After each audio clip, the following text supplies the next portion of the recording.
I never thought I'd see the day when my own family, the people meant to protect me, would try to take away the only home I managed to build.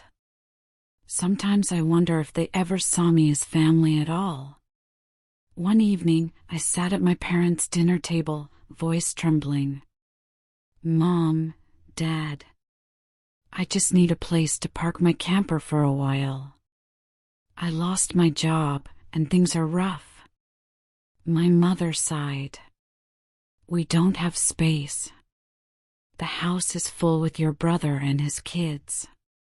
"But it's just the driveway," I pleaded. My brother sneered. "You think we'll let you freeload? This isn't a motel." His wife smirked. What would the neighbors say? A grown man living like a bomb? What crushed me most was my parents nodding along. My father finally said, "If you want to park here, pay what an apartment costs. We're not a charity." I stared in disbelief. "So you'd rather I sleep in a parking lot?" My father's reply was cold. "You're an adult. Figure it out." That night, I parked at a grocery store lot, clutching a wrench in the dark, terrified someone might break in. Every laugh outside made my heart pound. Some nights strangers harassed me, accusing me of breaking HOA rules even in industrial areas. I moved constantly, never welcome, never safe. Electricity was another fight. My fridge and phone barely survived off weak solar. Sometimes, out of desperation, I ran an extension cord to random outlets at night, whispering to myself, just enough to keep the fridge on. Guilt burned me, but survival came first. Months dragged by reading in my camper, mapping every public bathroom, sneaking showers at a friend's place or the gym. Life was humiliating, but then, finally, a break. I landed a job in a nearby city. My boss noticed my camper and surprised me by saying, "Park it behind the warehouse. No one uses those spots. You'll be close if I need you." I almost cried. For once, someone didn't treat me like trash. He even let me plug in for power and water in exchange for extra Sunday shifts. That kindness gave me back dignity. For the first time in months, I slept deeply, without fear. I worked non-stop, learning every skill I could, until I earned a promotion to supervisor. My pay was steady, and for the first time since losing everything, I let myself dream again of a real home. I found it, a modest 3-bedroom manufactured house just 2 miles from work. I bargained hard, nearly drained my savings, but I got it. The day I stood in the empty living room with keys in hand, I whispered, "I did it. I finally made it." In the backyard, I parked my old camper, not as a burden anymore, but as a reminder. Proof of the nights I survived, and the strength it took to finally call a place my own. Here's where I made my mistake. I bragged on Facebook. Posted pictures of my new house, talked about finally having a place of my own. I thought my family might be proud. Instead, it sparked the ugliest wave of entitlement I'd ever seen. A few weeks later, my parents, my brother Dan, and his wife showed up uninvited.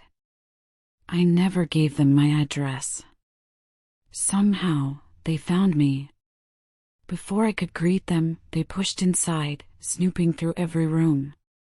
My parents kept saying the place was too much house for one person, while Dan mentioned how close it was to his job. Red flags everywhere.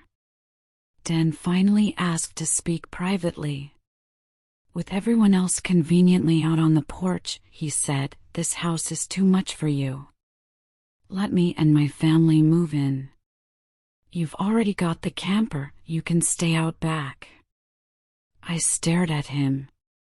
"You expect me to live in the camper in my own yard?" "Exactly," he nodded. "It's the best solution. And no, I'm not paying rent, family comes first." I quietly started recording. He rambled on about curfews and house rules as if it was already decided. That's when I snapped. Hell no. Dan reeled back, shocked. I raised my voice. I told him, this house isn't yours. I earned this. I'm not giving it to you.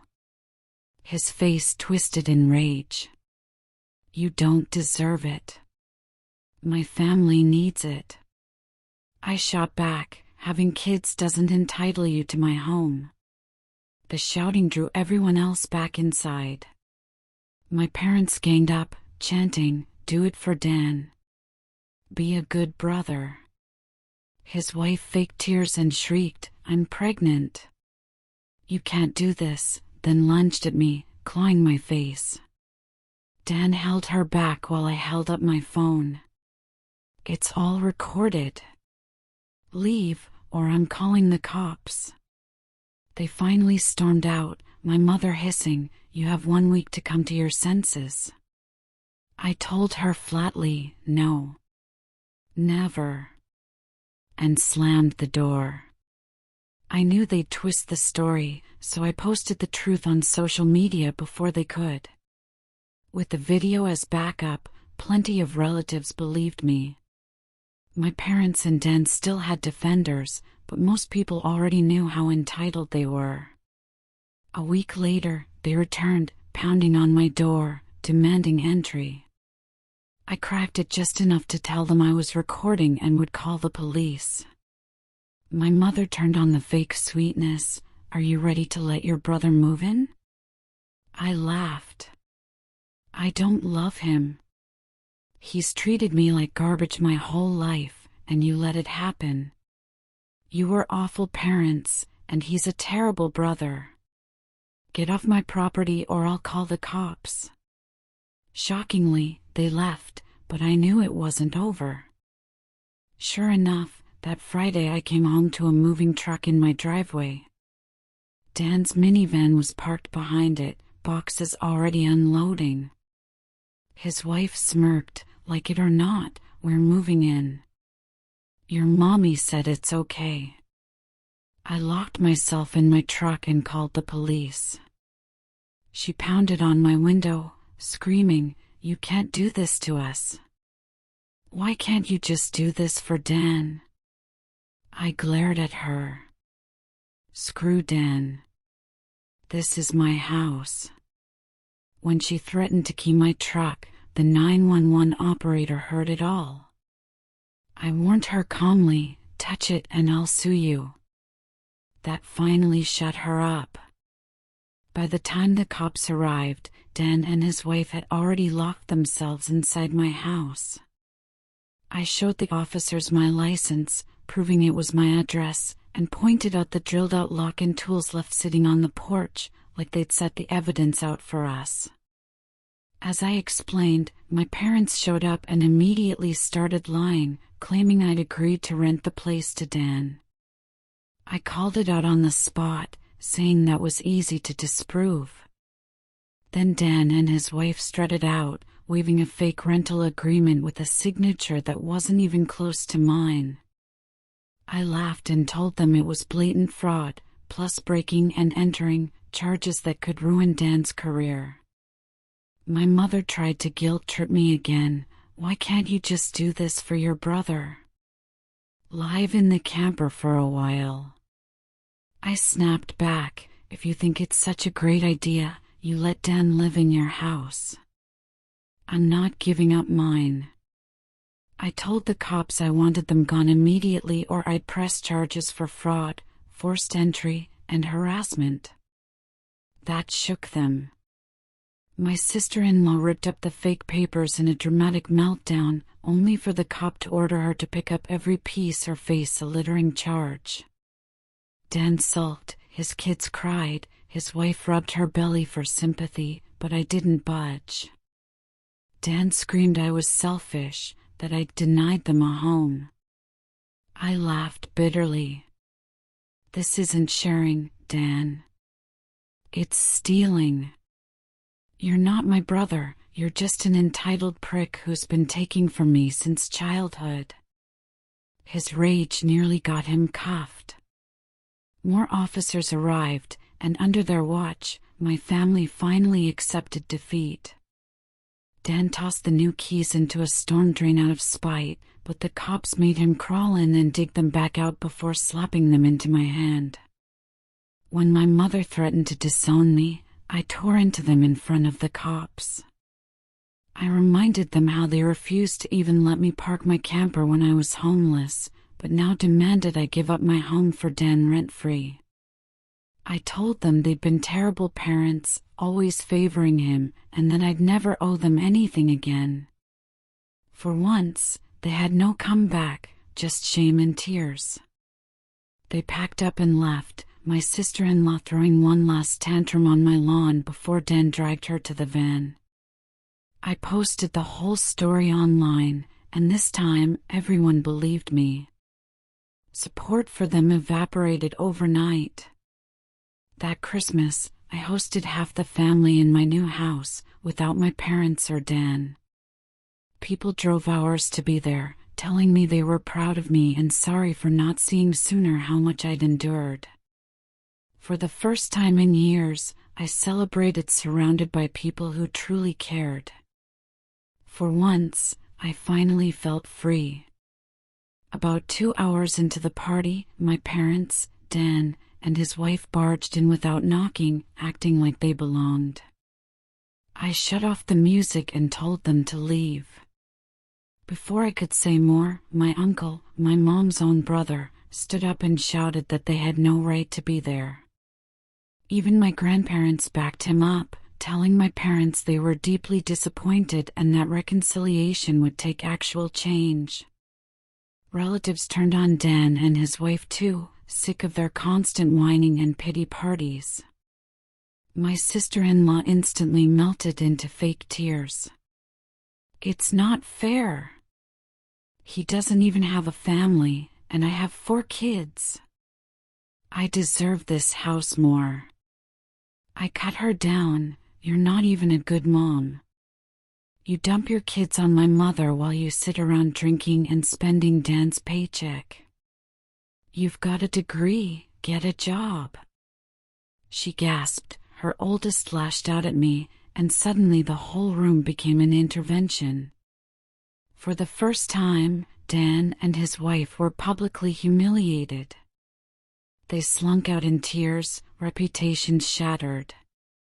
When the door closed, the party carried on like nothing happened.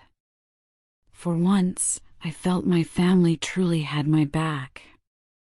Not long after, my parents asked for a meeting.